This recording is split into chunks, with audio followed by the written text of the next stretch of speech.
All right, next to the stage is Cassie Sampson. Cassie owns the East Village Spa, where she's also a massage therapist. And those of you who have been to a PKN event before, who else has seen Cassie present before on Pressure Points? She is a mom of 2 stubborn basset hounds and has an in and on again, off again relationship with swimming. So please welcome Cassie. Okay. My relationship with swimming started when I was 7 years old and my mom signed my brother and me up for the local swim team that she swam on when she was a kid. At first it was a really innocent relationship, fun and games, splashing around. Practices were a great chance to get together, see my friends, sneak out of the pool and look up dirty words in the dictionary that we kept hidden in the bottom corner locker that we thought was a naughty book. Swim meets were a lot of fun. Most of our vacations were swim-centric. We loved staying in a hotel room, playing with friends on the pool deck, and the races were just kind of an annoyance that got in the way of all of our games. But everything started to change when I was about 11 years old. Things got serious. A guy named Cy Saganowicz came to town. He had coached Olympic champions, national champions, and he was looking for the next big thing, which we all wanted to be. So Cy was kind of an odd combination of rabid Wolverine and overstuffed teddy bear, and you never knew which way the winds were turning. That's him. And we wanted to make sure we stayed on his good side, and in order to do that, we started practicing 3 to 4 hours a day, 7 days a week. We were probably swimming about 4 to 5 miles a day from age 11 on. And it sounds kind of crazy, but we were really proud of this. Swim meets became a bigger deal for us too, and instead of staying local in Iowa, we were traveling across the country in tour buses, looking for better competition, better qualifying meets, and they were still a lot of fun in the hotels. But we put a lot more emphasis on our times and qualifying and doing better. I have memories of Thanksgiving, being able to gorge and eat whatever I wanted, because the 3 days following Thanksgiving, we usually ended up swimming about 30 miles over the course of 8 practices. Again, kind of fun. I know it sounds crazy. Christmas break, swimming in 60-degree water because the pool thermostat, or the pool heater broke and there was no one around to fix it. But I had a lot of great friends. There were a lot of reasons I kept up with all of this. One was I only had to shave my legs twice a year, and that was kind of fun.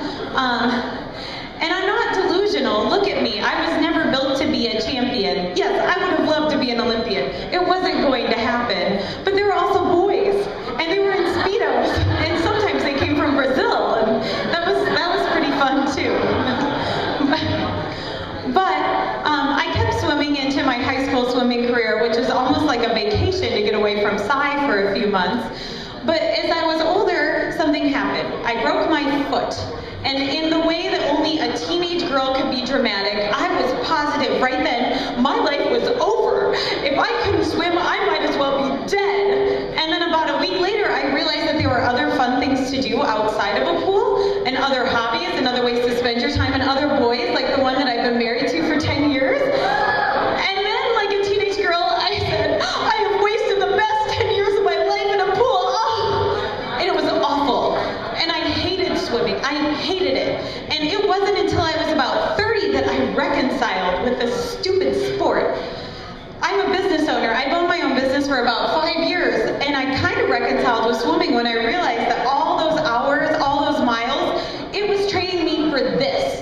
It was making me a tough grown-up. Anyone who owns a business knows you might work 3 weeks in a row without a day off. It's part of the package. It's just what you do. But then when I get frustrated, I look back at what I did as a kid and said, oh, I got this. That's nothing. Swimming taught me about athletes and about the body and things that helped me as a massage therapist. As a team captain, I learned leadership skills that helped me to motivate my great team of employees. So it really did work out well, and I had to reconcile and say, okay, there was a reason for all of that hard work. So I didn't even swim for about 10 years. I think every swimsuit I had some sort of skirt on it, so I couldn't even try to swim. But I was visiting with my friends. They were talking about the high-day triathlon, and oh, it'd be fun, but none of us really swim. And I said, you probably don't know this, but I actually do, and I'll be on your team. And I just said it. So then I had to do it, and it became really fun, but in the way that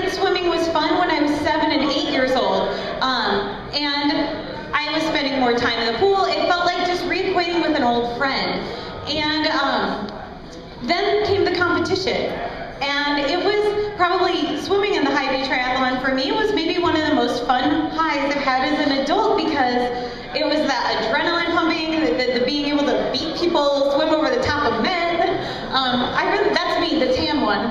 I really liked it, and it really got into my blood, and I noticed that my car stereo, instead of always being set on NPR, was slowly shifting to KGGO, classic rock, but it's back to NPR. But I got so excited, I told my mom and my brother, who was an NCAA swimmer, and then my mom said, well, this sounds cool, and she's swimming a couple miles a day now, and I'm not gonna lie, she's sending some nasty texts, kind of about my husband and his swimming, because she doesn't want him to get faster than her. So it's brought our family closer.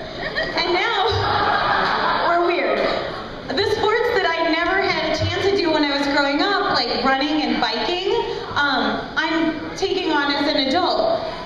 Growing up, I spent so much time swimming that I was the weird 12-year-old with the pink bike and the white basket and the flowers and the training wheels, and that is lame. So I just stopped. But now I have a grown-up bike, and I'm riding it in a basement, but I rode it on trails too. And I've actually signed up for my first whole triathlon that I'll be doing in June.